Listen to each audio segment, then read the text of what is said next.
This episode of Rick and Rick Rule the World is brought to you by Taskin, the first name in ultra stylish, premium quality travel gear, like the exquisitely designed Taskin One expandable backpack. With 9 practical variations, the Taskin One is always the right size for wherever life takes you next. Save 30% on your next purchase when you use the promo code R&R Take 30. That's R&R Take 30 at taskinsf.com. Next up on an all-new Rick and Rick. It's time for the top trends to watch in 2022. That's right. It's Rick and Rick's annual look at key themes shaping the year ahead, including developments we're watching across marketing, media, tech, and pop culture. with plenty of Rickish wisecracks to go around. That's right. And it all starts right here, right now. On the one show where every Rick's bound to get caught in a zipper, Frank and Bean. And everybody rules the world. Hello, welcome to a special episode of Rick and Rick Rule the World. I'm Rick Matheson, and I am joined, as always, by my good pal, Dwayne "The Rock" Johnson. Rick Wooten. How you doing, Rick? Good. I think the only similarity is we both have a thick neck. I don't think I can stand up to The Rock. Oh, I was afraid we were going to have to start calling you The Rick, too. So everything going well in your world? It's good, man. 2022 is off to a strong start after surviving COVID back at Christmas time. My work is just picking up, personal life's picking up. Everything's just go, go, go, go. I'm actually going to be traveling a lot this year, which kind of surprised me. I've been avoiding travel so much this whole COVID thing that it looks like I might be making a trip over to Europe, down to Florida, up to Oregon, and who knows where else. So it should be an interesting year. Yeah, where are you anticipating in Europe? Maybe it's unknown at this point. I might go back to Amsterdam, but it might also be the Middle East. We're gonna have to see. So are we going to have to look out for you climbing up the side of buildings in Dubai?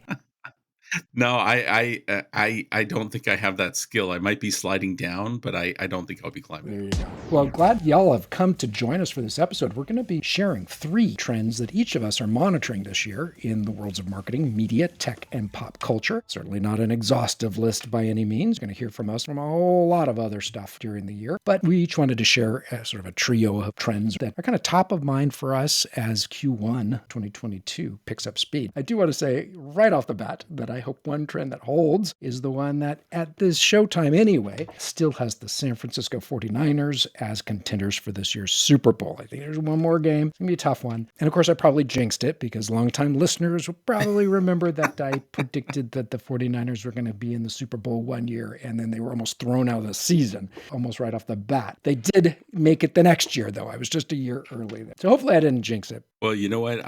We have a lot of listeners that are Super Bowl fans, so I think this year I'm going to join you and I'm going to predict that they're going to win. Sweet. Okay. See, listeners, we are on the hook here. Well, at least the Buccaneers and Brady are out of contention now, so that helps. Nothing against him, but it is nice to have a Super Bowl without Tom Brady once in a while. So, I'm conflicted on that one. As much as I want to agree with you, at the same time, when you have a 40-plus-year-old man who's still in the Super Bowl and kicking butt, it's damn impressive. I just can't help but to like him. He is definitely a fan favorite, but you got to make some room for other people too. I predict that in 2022, athlete's foot treatment brand Lotrimin AF is going to jump on the NFT bandwagon, and it's going to launch Lotrimin AFTs for anti-fungible tokens. So you just spread Lotrimin's patented anti-fungible cream between your tokens and say goodbye to athlete's foot, ringworm, and all the assets in your crypto wallet. That's awesome. All right, hit me with your first trend to watch. All right, one of the things that we've really seen in this last 2 years because of COVID has been the idea of a hybrid workforce, people working from home, some people working from the office. And I'm definitely a good example of this. I go into the office a couple days a week and I work from home the rest of the time. And my prediction is that this idea of the hybrid workforce, particularly more with the remote workers, is going to change everything in the B2B world. So far, we've been trying to hold on in B2B to kind of the ways in the past and try and find these bridges to kind of get us back to normal. I don't think we're going to return to normal. I think we're going to have a hybrid workforce and that we need to adapt to that. So that means, people working from home, they don't have a physical mailer at the office. That means you can't track them through their IP address like you could, right? Because they're not at the corporate environment. Virtual events, they're going to continue to evolve. And in fact, I think virtual events at some point will be better than the physical events. I don't think they're there yet, but I think they're going to get there. And we're going to see people getting more and more protective of their cookies, right? We've got the EU, we've got Apple, we've got Firefox, all these people trying to restrict marketers' use of things like cookies. And so, overall, I predict that there's going to be this like massive change. I think the marketing winners of 2022 will be the ones that instead of focusing on all that traditional stuff, they focus on just amazing content. And in fact, it's kind of like going back to the past where you used to have marketing doing these amazing things to try and grab attention and, be relevant.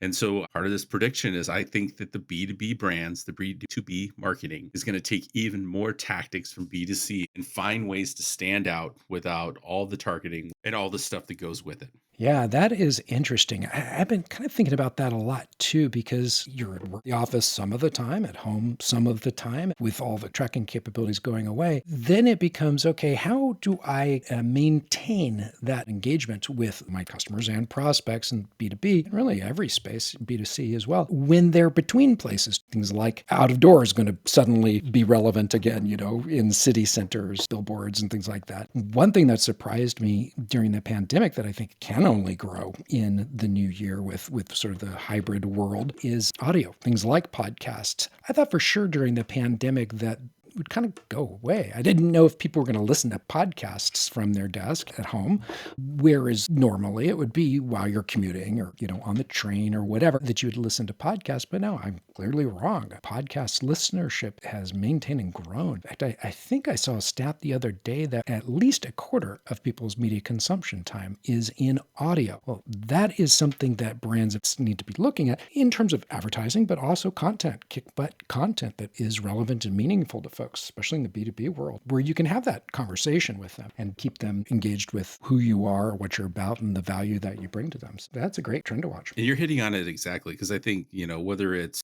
you mentioned podcasts, whether it's any of that, I think that people are going to consume content differently. And I go back, one of my favorite campaigns forever has been that BMW campaign where they're racing the cars around, and they kind of tied it into the Transporter movies and stuff like that. But it was like an indirect tie. It wasn't a direct tie. I think amazing content that just is really viral and really interesting is going to be what wins. And it could be a podcast. It could be a video series. It could be, more traditional content, learning content. There's a lot of people saying that learning content is going to mature this year. I think all those things are ways for companies to stand out in a way that they haven't in the past, and to be maybe a little bit less reliant on traditional, B2B marketing. I got a prediction here, Rick. I think that the number one movie of the year is going to be none other than Spider-Man Home Alone, hosed in Manhattan. With the Avengers on a mission off-world, Peter Parker must protect his beloved city from Daniel Stern and Joe Pesci. Now, rumor has it that the movie will include a special cameo appearance by defeated former President the Donald from what is sure to be a palatial jail cell at Rikers. That'll be the number one movie of 2022. All right, on the other side of this break, we'll get to our next big trend to watch in 2022, so don't go anywhere. Hey, Rick and Rick Nation, don't forget to check out our website at rickandrick.com. It's double the Rick in just one click at rickandrick.com. And we are back. Rick and Rick Rule the World with Rick Matheson and Rick Wooten. And we're talking about some of the biggest trends to watch in 2022. You joke, and we'll cover this in another episode, but I did finally see Spider-Man what is it? No Way Home? No Way Home, yeah. Yeah, and I'm eager to talk to you about it. But first, you need to see it too. I know. I need to see it, man. It's been killing me not to go see it. I bet before the pandemic, folks would say even a pandemic couldn't keep Rick away from the movie theater.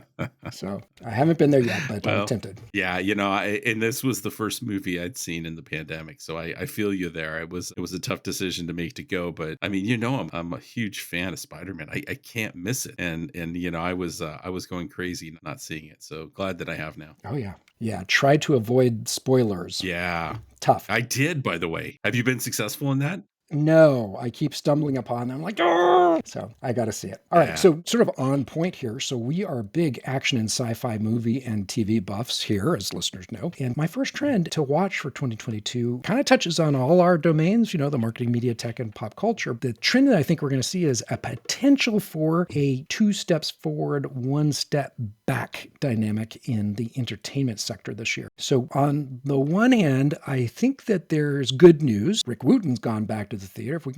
If you can get me back to the theater theater, I'm probably going to boost box office revenues, significantly this year. Just on your own. Just on my own. But I think the domestic box office is going to get somewhere potentially in that 8 to 10 billion range, for full year 2022. I saw these stats the other day, Rick. So in 2021, the U.S. domestic box office reached $4.4 billion. Doesn't sound so great, but a hell of a lot better than 2020, the start of the pandemic, which was $2.1 billion. Wow. That compared to 2019's $11.3 billion at the domestic box office. So the entertainment industry has just been hemorrhaging, as we all know. But on the one hand, I think we're going to start to see this trend toward a return to, cineplexes. And we saw that at Spider-Man. And so hopefully this is all going to build momentum. But obviously only new variants or a lack thereof are going to tell. Yeah, no doubt. Now, if all goes well, the year does have some highly anticipated movies hitting theaters that you and I will probably be talking a lot about. This year we got Thor, Love and Thunder. I didn't realize this, Rick. Avatar 2 is coming. You know what? I'm so glad you brought that up because I literally was just having a conversation with somebody the other day. And I'm like, I haven't heard anything about the next one. Like they talked about it. They filmed it. They did all kinds of stuff. And then Avatar just disappeared. And it was like, I wonder what's going on with that. I had no idea it's coming out this year. That's awesome. Yeah, they've been quiet. You'll start to see more because I think it's a Christmas Day release. There's going to be Spider-Man Across the Spider-Verse Part 1 from Sony.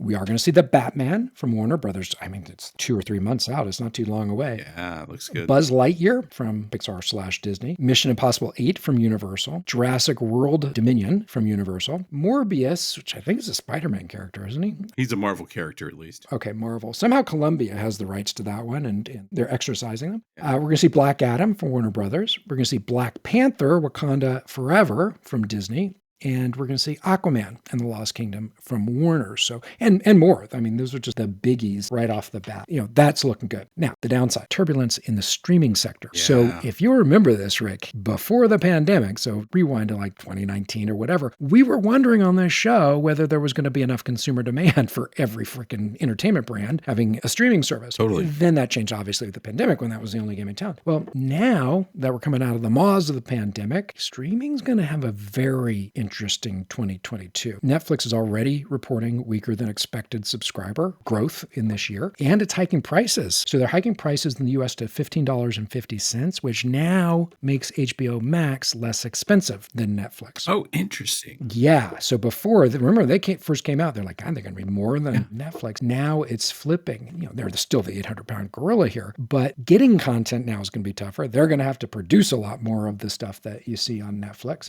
because all these other studios and media companies have their own streaming services now. AT&T's acquisition of Warner in 2018 has I'll call it controversial.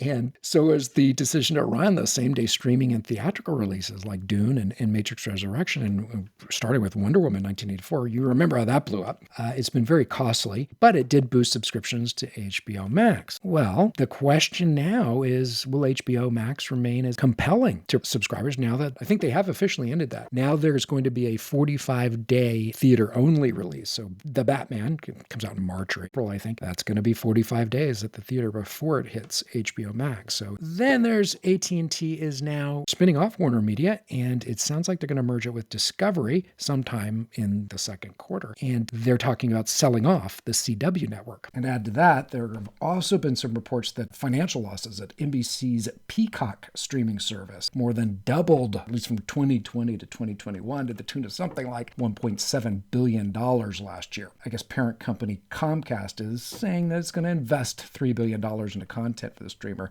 this year. But main point is there's some uncertainty and certainly change ahead that we'll definitely be watching, pardon the pun. Yeah, that's interesting. And when I get to my next prediction, it's gonna be interesting to see how you and I compare and contrast on this one, because I don't think we're totally aligned on this one. Oh, you've definitely piqued my interest. Be sure to join us for part 2 of our top trends to watch in 2022. Until then, stay safe, keep each other safe, and keep on coming back to the one show where everybody's name is Rick And everybody rules the world.